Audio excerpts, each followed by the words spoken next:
Waouh, c'est trop beau.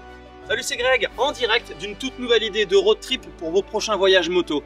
Est-ce que vous avez déjà fait les Vosges? Si oui, je pense que vous avez adoré et que vous prévoyez peut-être même de revenir. Sinon, il va vraiment falloir le mettre en haut de votre liste pour vos prochains voyages moto. Je suis en plein en train de faire les repérages de mon nouveau guide de road trip prêt à voyager sur 3 jours avec environ 800 km, histoire d'en profiter au maximum. Le but il est simple, si vous venez découvrir les Vosges et que vous habitez loin, pour moi il faut que vous ayez un maximum de plaisir. Généralement la règle de la maison c'est pas moins de 85-90% de plaisir. Le reste sont des routes de liaison qu'on veut éviter au maximum. Donc là je suis en plein repérage et franchement ça se passe plutôt bien comme vous pouvez le voir. On est fin octobre donc c'est pour ça que les feuilles ont commencé à tomber. Je suis vraiment en arrière-saison et vous le savez en 2024 c'était compliqué de trouver des créneaux soleil. Honnêtement j'en ai pris plein la vue. C'est encore une fois un nouveau coup de cœur en France. Les Vosges c'est le top, que ce soit pour les paysages, pour les routes, pour l'ambiance, pour la bouffe. On est quand même en Alsace, faut bien se dire qu'ici ils n'ont pas oublié de bien manger. Je vous embarque donc avec moi sur les recos pour ce nouveau guide qui, à l'heure où vous regarderez la vidéo, sera déjà sorti sur mon site lesapprentisvoyageurs.fr.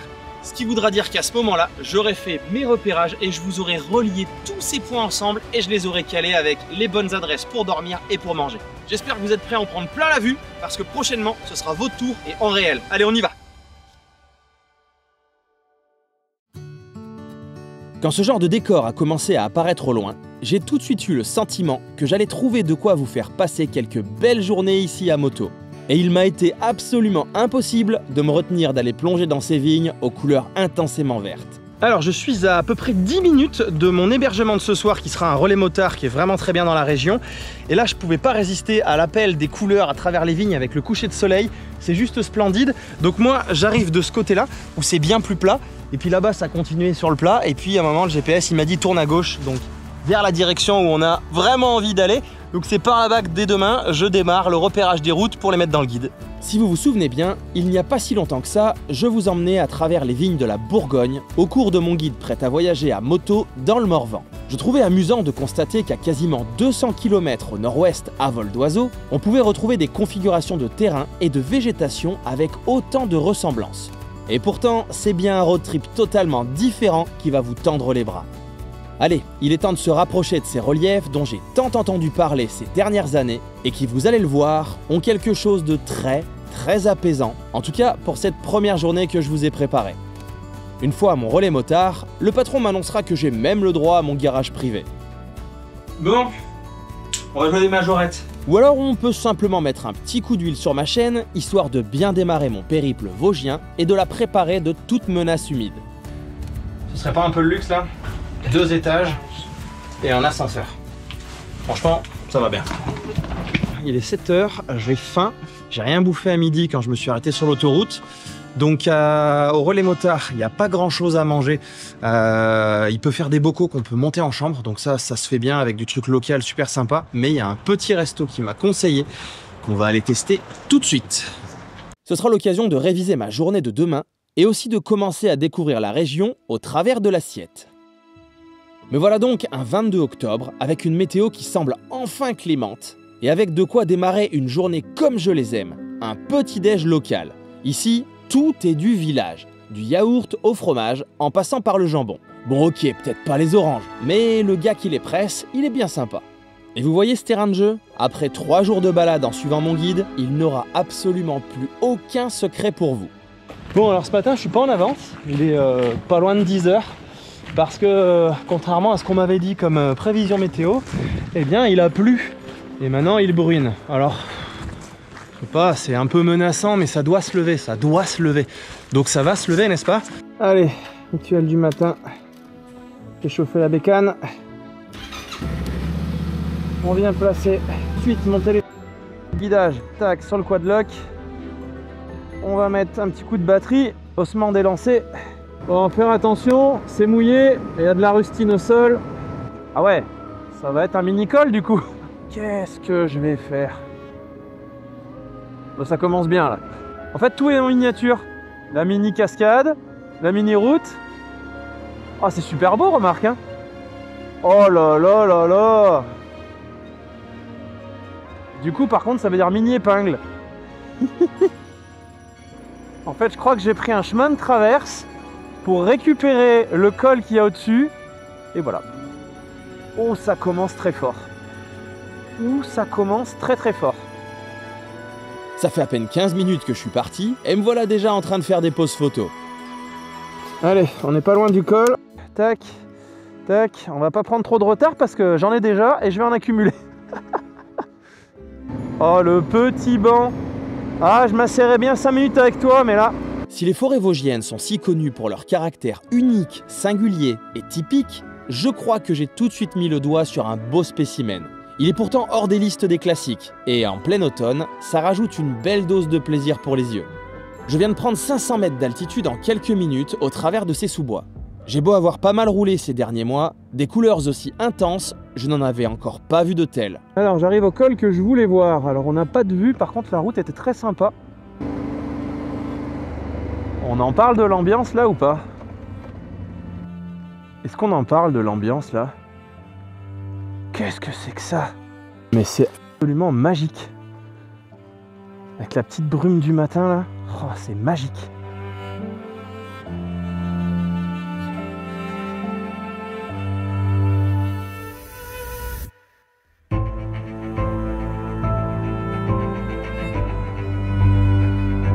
C'est un vrai petit terrain de jeu. Ça descend dans tous les sens, à travers ces jolies forêts, toutes emmoussées. Je sais pas si ça se dit des forêts emmoussées, moi je le dis. Et puis, sans prévenir, les épingles se recouvrent de jolis pavés pour venir appuyer un peu plus l'ambiance rustique de cette forêt. Ce tableau automnal est absolument parfait.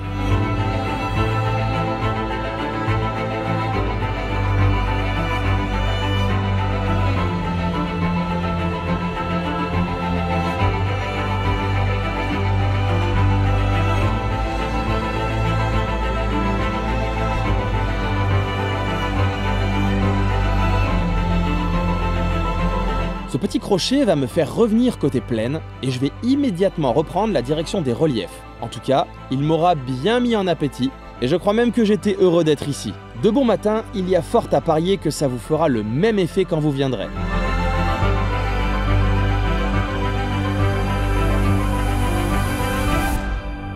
Bon, clairement, cette boucle qui n'était pas prévue, elle sera dans le guide. C'était magnifique. De bon matin, le petit passage en forêt, c'était exceptionnel. Et là, maintenant, à me retrouver dans les vignobles comme ça, derrière Ribeauvillé et compagnie, parmi les plus beaux villages de France, hein. Oh là là, au loin, je vois des bâtisses encore typiques d'ici, c'est splendide. Franchement, ça rajoute quoi? Une petite demi-heure par rapport à ce que j'avais prévu pour filer entre deux cols. Ça mérite. Oh là là, ça mérite avec les couleurs d'automne.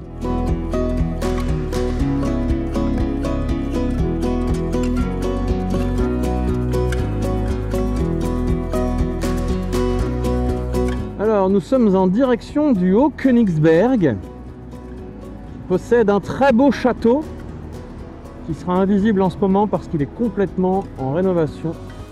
Effectivement, lors de mon passage, il était entièrement couvert de bâches, mais je vous ai prévu un petit crochet dans mon guide pour le voir. Tandis que pour moi, ce sera une nouvelle immersion immédiate dans ma palette de couleurs.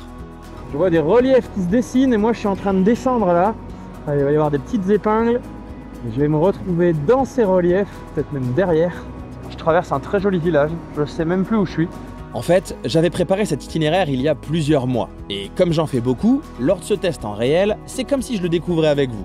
L'objectif reste toujours le même sur tous mes guides de road trip prêts à voyager. Trouver comment relier des petites routes, des petits cols avec des environnements de nature sauvage pour que vous puissiez profiter au maximum de vos vacances à moto. Ici, ce petit col de 600 mètres d'altitude peut paraître insignifiant, mais c'est lui qui va me faire passer du département des Vosges à celui du Bas-Rhin.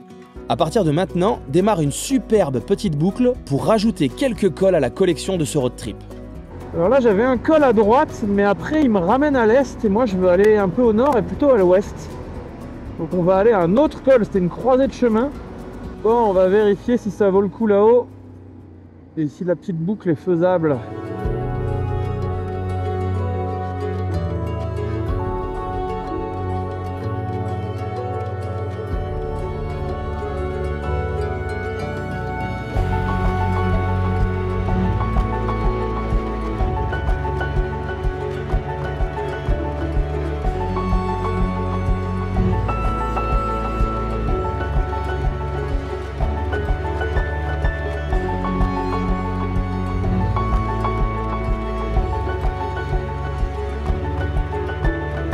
Nous voici au champ de feu avec une très jolie tour en plein milieu du rond-point.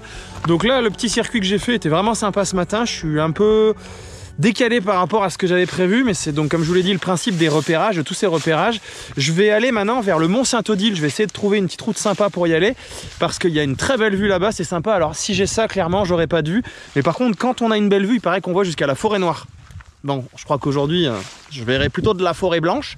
Mais si je peux voir un peu, bon, ça serait pas mal et ça va se dégager. Dans tous les cas, je vais manger pas loin. Donc je vais essayer de bricoler. J'avais retrouvé des adresses là-bas que je voudrais essayer pour le guide aussi. Ça pose une ambiance hein, quand même. Hein. C'est pas moche. Mais c'est vrai qu'il faudrait que ça se lève. Maintenant, il pleut plus, c'est bien. Mais il manque plus que piouf, ça se dissipe. On est à 1100 quand même. Hein. On voit que là, en fait, il y a des pistes de ski de fond là. Et là, on voit rien du tout.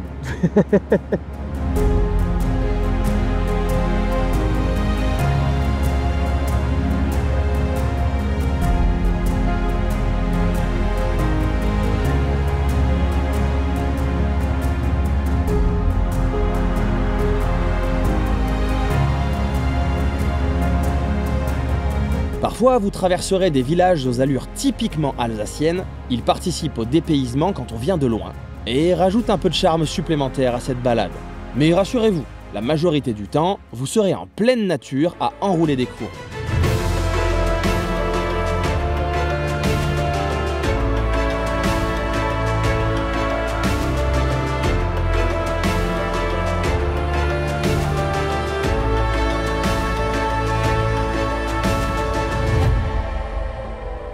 Voici le Mont Saint-Odile. Perché à 764 mètres d'altitude, c'est un site incontournable ici. Entre nature, histoire et spiritualité, il attire chaque année de nombreux visiteurs, qu'ils soient pèlerins, randonneurs ou simples curieux comme moi aujourd'hui. Saint-Odile, c'est la patronne de l'Alsace. Selon la légende, son père voulait la faire disparaître à la naissance parce qu'elle était aveugle. Mais elle fut sauvée et recouvra miraculeusement la vue lors de son baptême. Plus tard, elle fonda un couvent sur ce mont qui devint un important lieu de pèlerinage.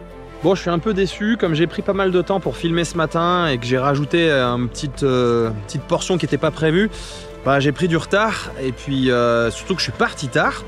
Donc à 3/4 d'heure près, on m'a dit que la cuisine serait fermée. 13h30, hein. Maxi, 13h20. Donc tant pis, je ne pourrai pas manger une belle spécialité alsacienne dans une belle adresse, que je vous recommande quand même, elle est bien, même si je suis fâché, mais tant pis, il faut pas. Donc j'ai mangé des amandes. Prenez des amandes dans vos road trips si jamais vous tardez trop, mais avec le guide, il n'y a pas. Mais moi, comme je passe du temps drone, plan, appareil photo, trépied et compagnie, bah forcément, j'avais très envie de manger des spätzle. Tant pis. Du coup, je vais reprendre la route et maintenant, ça veut dire que comme j'ai pas fait la pause midi, je suis de nouveau en avance sur mon planning. Et ça, c'est bien, ça veut dire que je vais pouvoir beaucoup filmer parce que ciel bleu en approche. Après avoir eu un aperçu du versant est des Vosges, je vais aller repérer à quoi ressemble la partie ouest afin de vous proposer quelque chose de sympa sur un long week-end pour tout voir et repartir avec de beaux souvenirs.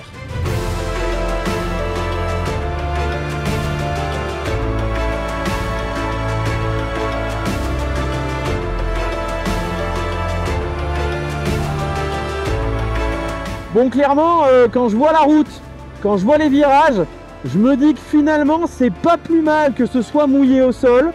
Ça évite de faire le foufou parce que c'est du bonheur cet endroit. Et alors il y en a pour 10 km. Alors finalement, est-ce que ça valait le coup de faire un petit peu de liaison après le mont ou avant le Mont Saint-Odile d'ailleurs pour prendre cette route? Oui. Oh là là, mais regardez ça.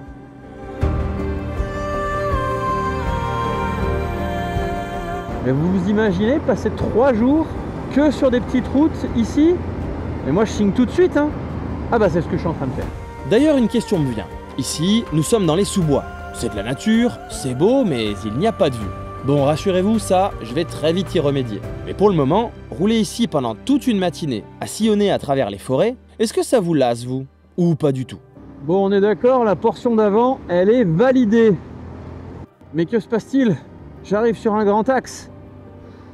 J'espère que ça va pas durer. Bon, j'ai une bonne nouvelle par rapport à cette route de liaison. Ça n'aura pas duré plus d'une dizaine de minutes. Et bim, de nouveau, en pleine forêt, dans des décors typiques des Vosges, en direction d'un col. Je sens que la surprise là-haut va être pas mal. Ce col n'est pas le plus spectaculaire parmi tous ceux qui m'attendent, mais son environnement est plutôt sympa. Notez au passage ce cimetière militaire. Le premier que je croise, mais pas le dernier. Alors, nous en reparlerons plus tard.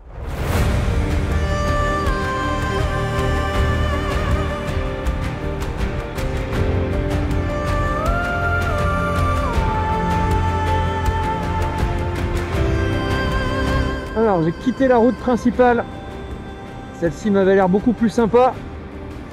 On va tester, c'est bien parti, ça mène à un autre col ou un point de vue.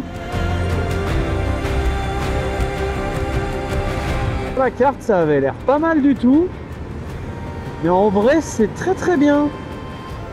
On grimpe sur le flanc du relief, là je vois qu'il va y avoir une vue de l'autre côté. 16 km. Je crois que j'ai fait le bon choix.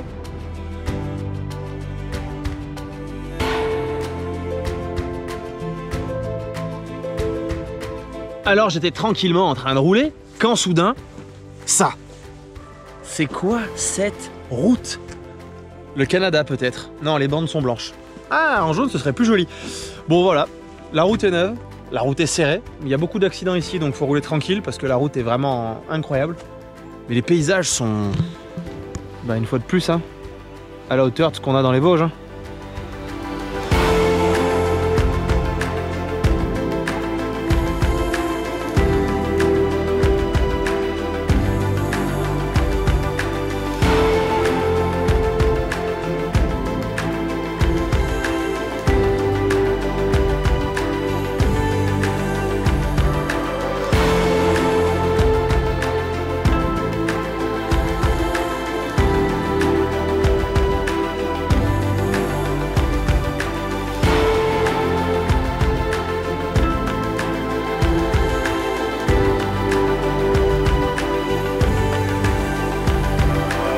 Bon allez, faut avancer, il y en a d'autres comme ça, des endroits. Alors c'est parti.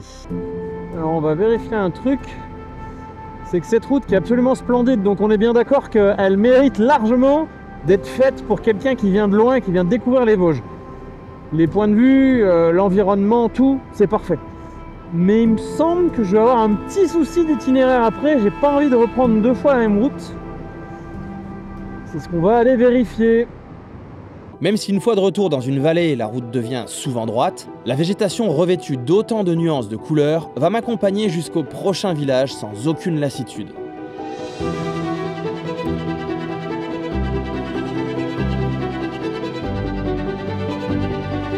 En fait, ça fait 10 minutes que ça fait que ça. J'ai l'impression que c'est les mêmes paysages qui tournent en boucle. Faut que je regarde le GPS pour voir quand même si j'avance parce que ça fait gauche, droite, gauche, droite, gauche, droite et toujours avec le cours d'eau. Ah si, goudron neuf, j'ai pas eu encore. Ah c'est bon, j'avance. En fait, je viens de vérifier sur le GPS.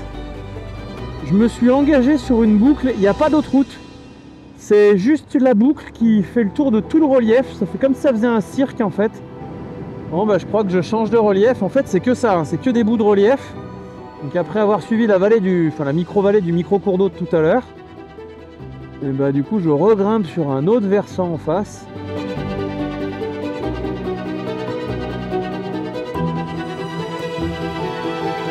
Là je suis dans un village qui est classé parmi les plus beaux villages de France. Bon, entre l'environnement, sa petite église, celle-là là-haut perchée sur sa colline, je peux comprendre. Après une petite vérif sur la carte, je me rends compte qu'une boucle va être possible, bonne nouvelle. Et seconde bonne nouvelle, la route est sèche. Je vais donc enfin pouvoir m'amuser un peu, sauf que une surprise non prévue va me couper dans mon élan.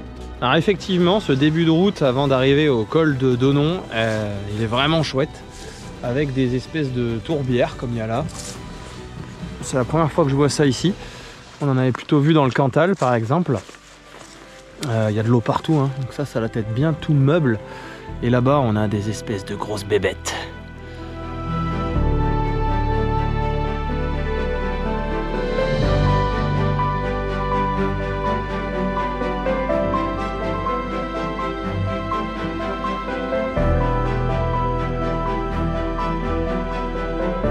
En repartant, je serai surpris par un PLD dont le pot et le régime moteur me fera brusquement sortir de ma rêvasserie à regarder ces paysages. Non mais en fait en contrebas, il y a le cours d'eau et ce ne sont que des petites tourbières. Oh comme c'est beau!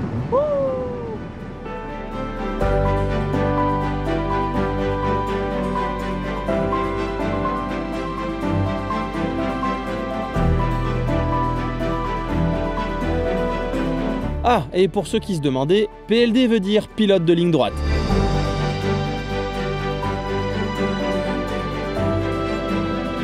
Non, c'est pas une piste, c'est une route. Ça y va, ça passe. En fait, elle m'arrange celle-là parce que elle raccourcit de beaucoup. Elle complète ma boucle en fait. Elle ferme le truc tranquillement, sinon il faut reprendre la route de ce matin. Alors si on enlève les feuilles, on est bien d'accord, ça passe en R1. Hein. Ouais, on voit bien, c'est du beau goudron. Il n'y a pas de problème. Ça passe pour le moment. Sans les feuilles, à la belle saison, c'est juste une route des Vosges quoi. Nous sommes ici sur un bel exemple de ce qu'on appelle route forestière dans les Vosges.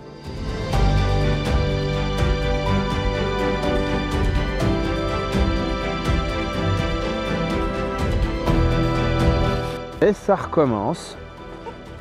C'est trop beau. Du coup, bien ici, pose photo. Donc bien évidemment, cette route, elle va dans le guide parce qu'elle passe et en plus, elle offre des panoramas incroyables. Et puis là, on est tout seul. Hein. À mon avis, même en plein été, on est tout seul. Et avec les fougères. Mais le petit tête-à-tête avec les fougères, et je trouve qu'il est sympa là. Cette vue, je l'adore. Mais je l'adore, c'est énorme. Et encore là, là-bas, là, on voit que ça manque de feuilles, beaucoup. Bah, comme un peu partout. Donc là, 3 semaines avant, ou même à la belle saison, formidable. Il n'y a pas beaucoup de monde sur cette route. Hein. Normalement, c'est pas censé être la plus grosse journée du trip. Hein. C'est la première journée, c'est l'échauffement, on va monter comme ça. C'est pas la route des crêtes encore. C'est pas les plus beaux cols, les plus beaux points de vue qu'on va avoir, et les lacs, et tout ce qui nous attend en jour 2 et jour 3. Mais déjà, je trouve que ça commence super fort. Je suis vraiment content d'avoir trouvé des paysages comme ça, typiques des Vosges. Là, par exemple, cette micro-route, ça fait 20 minutes que je suis là et j'ai toujours pas envie de partir. Alors, il me reste 78 km. Donc, il me reste encore peut-être des belles choses à voir. Et c'est ce que les gens comme vous, qui vont peut-être venir de très loin, genre de Bordeaux, de la Bretagne, vous voyez ce que je veux dire, de très loin, bah, c'est ce qu'ils vont chercher pour venir prendre plaisir ici pendant 3 jours parce que ça leur fait une bonne journée de trajet pour venir et pour partir. Donc, il faut que ce soit rentabilisé. C'est l'idée de mes guides. C'est vraiment de vous trouver le best-of des routes et de les lier ensemble sans passer 2 fois par le même endroit. Par exemple, là, il y avait des routes que je voulais prendre juste là avant. Et grâce à celle-là, je n'ai pas besoin de passer 2 fois par le même endroit. Et en plus, voilà. Donc, je suis vraiment content de cette première journée. Alors là, on est le 22 octobre, je crois. Donc forcément, les feuilles ont commencé à bien tomber. C'est pas tout le temps que j'avais des points de vue dégagés, en fait. Vous avez vu, souvent, on était dans la forêt. C'est hyper agréable à rouler. On se sent en pleine nature. Ça donne des ambiances. Mais ça fait plaisir de voir un peu de dégagement. Donc j'en profite encore un peu, et puis je retourne à mon relais motard, et on passe sur le jour 2 demain, et le jour 3 avec du soleil normalement.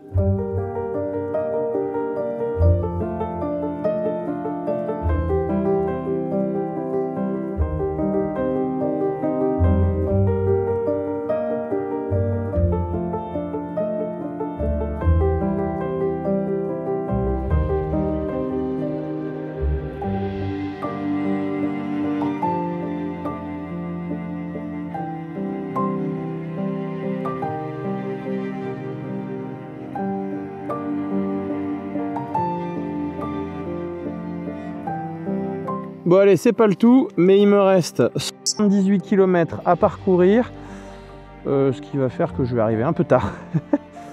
Donc on se bouge.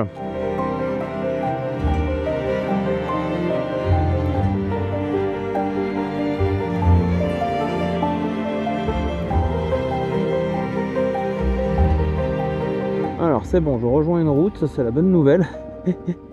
Donc celle-là, je la valide. De retour sur la route large, je regretterai rapidement mes sous-bois qui m'ont tant accompagné aujourd'hui. Et c'est en débarquant sur une voie rapide que j'ai compris qu'il fallait reprendre complètement la fin de la journée. Il est impossible de vous proposer ça pour moi. Bon après, on a connu pire comme voie rapide. Hein. Moi chez moi, il n'y a pas d'arbres, c'est moche, c'est plat. La transition quelques minutes plus loin sera assez marquante et brutale, et je vous ai par conséquent déjà trouvé une alternative pour terminer la journée en beauté.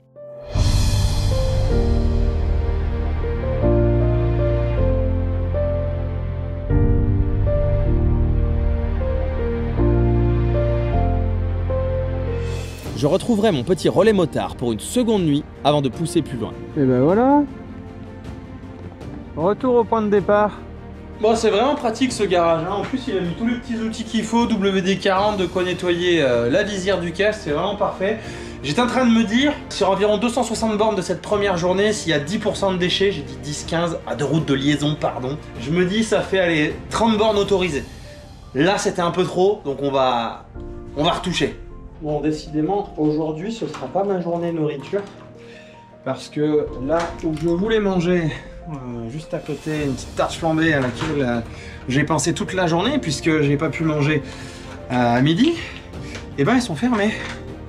Donc ça c'est vraiment pas de peau. Donc du coup, heureusement, parce que j'ai pas envie de retourner à l'hôtel d'hier, au resto d'hier, ça fait un aller-retour, je suis claqué. Heureusement, il peut servir en chambre des bocaux, donc je vais tester. Vous êtes pas prêts. Le repas vient d'arriver, vous êtes pas prêts. C'est trop bien. Tadam. J'ai carrément mon petit chariot avec tout ce que j'ai commandé, chaud, le pain et compagnie. Je mange, je me couche et demain, soleil. On est d'accord, soleil, hein, soleil. Dans le prochain épisode, je vais concentrer mes repérages sur quelques coins atypiques, mais surtout sur les lieux les plus connus, afin de vous les proposer dans un format différent et en rajoutant dans un itinéraire logique plusieurs autres pépites. Rendez-vous dans la prochaine vidéo pour découvrir ça.